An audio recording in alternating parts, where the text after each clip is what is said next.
5, 4, 3, 2. Crank it, Jerry. Welcome to Into the Wild, the official podcast of the Washington Wild Pigs. What do you hear? What do you say? It's the best sports podcast in the world. Wait, is that true? If you're committed enough, you can make any story. I once convinced a woman that I was Kevin Costner, and it worked because I believed it. Now, here's your host, Kyle Dawson. Did you get the popcorn?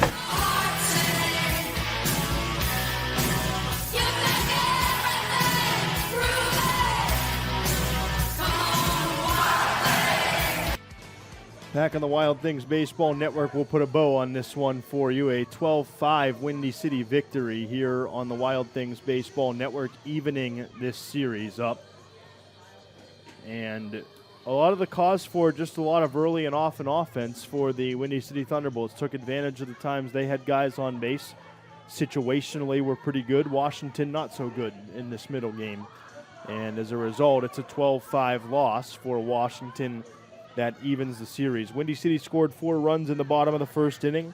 RBI single by David Mayberry, the first of his 4 runs batted in today. Oscar Serratos with an RBI double, then later a 2-run double by Christian Kuzemka.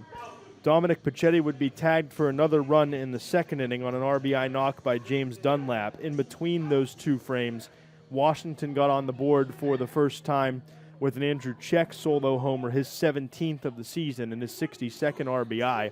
That at the time made it 4-1 before it got to 5-1 for the Thunderbolts. Would add a run, Windy City, in the bottom of the fourth inning on an RBI fielder's choice off the bat of Mayberry before Washington made it 6-2 in the top of the fifth inning when sacrifice fly by 3 Hillier brought in Jeff LaCorey after his first of 2 hits today. That made it 6-2. It was made 8-2 by Mayberry's 441-foot homer, the longest homer against the Wild Things this year. In terms of distance, the 2-run shot in the 6th made it 8-2. Washington got a run back in the top of the 7th on an RBI single by Eddie Akopian. That made it 8-3. Then 4 for Windy City in the 7th inning. 1 on the RBI single by Josh Gibson. A bunt into a ground out by Craig Corliss that scored a run, and then a 2-run double by James Dunlap made it, at the time, what would have been a 12-3 score. Washington would add singular runs in the 8th and 9th innings. In the 8th inning, Washington scored on the RBI fielder's choice by Andrew Czech, his 63rd RBI of the year. And in the 9th inning, on the error that allowed Hillier to reach, LaCorey came across to score after doubling earlier in the frame. That made it 12-5, and that is what the final score is today. For the Wild Things, it's 5 runs on 10 hits, no errors, and Washington leaves 5 on base. For the Windy City Thunderbolts, 12 runs, 14 hits, 3 errors, and the Thunderbolts left 8. The winning pitcher in this game is Dylan Kirkaby. Kirkaby overall on the season goes, I believe, to 5-6 overall. The loser is Dom Pachetti. He loses his 4th straight start and falls to 2-5 on the season, and there is no save. Time of the game was 2 hours and 53 minutes. It was played in front of an announced attendance of 892 here in Crestwood today, 892. A limited crowd that would have been a lot better if not for the heat. The game was moved up a half hour, and we started a bit early, and I think Washington would have liked it to not be played at all. But it happens. First time Washington has lost since at a game that started before 5 o'clock since last year, and the first win on a Wednesday for Windy City. So a rubber game tomorrow, and man, is it an important one for Washington. You don't want to repeat history, right? Very first weekend of the season. And again, Windy City has had some moments this year, but looking at the record, simply this is a team that you've got to take the series from. They weren't able to do it the opening weekend, but you're hoping to do it here. Get yourself to 3-3 on the year tomorrow against Windy City. And again, maintain that momentum. You just took 2 out of 3 from one of the top teams in the Atlantic Conference. If you can take 2 out of 3 here, you've got some momentum heading into what is basically 3 weeks straight of nothing but games at EQT Park. And we know that the Wild Things have been very good at home this season, right? So it's about making sure that it's not another instance of taking a step forward and then taking a step backward.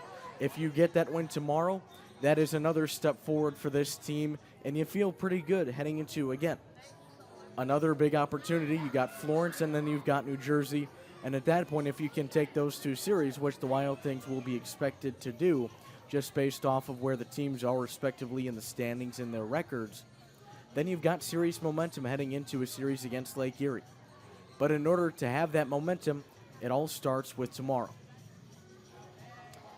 It'll be Jordan DiValerio for Washington. He'll take the mound with a 7-3 record and a 4.35 ERA working into that game against Dante. I'm going to say that 50,000 times tonight to make sure that I don't say Dante because I want to say Maeda in the next word that I say.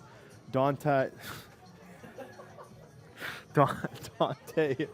Maeda will go. He is 1-1 with a 675 earned run average for the Windy City Thunderbolts tomorrow. Just to roll you through the scores one more time before we head off the air. Gateway a 7-2 winner over Joliet today to win the series. Florence evens the series against Lake Erie with an 11-9 win. They're in the bottom of the 8th in Schaumburg, Mississippi with a 3-2 lead that's been 3-2 forever. New York walks off over Sussex County 8-7, and Brockton with a 5-2 lead late in the bottom of the 9th inning at New Jersey. The games still to come tonight down east at Ottawa, Evansville at Quebec, and Tri-City at Trois-Rivières. All the games up north are later this evening in the Frontier League. Tomorrow we will be a day game, and we will be one of 3 day games tomorrow, but we will for at least an hour or so, maybe 2 hours, be the only standalone game in the Frontier League tomorrow night. We'll come back with that one on the Wild Things Baseball Network when Dante Maeda pitches against Jordan DiValerio on the Wild Things Baseball Network. That'll put a bow on this one for you.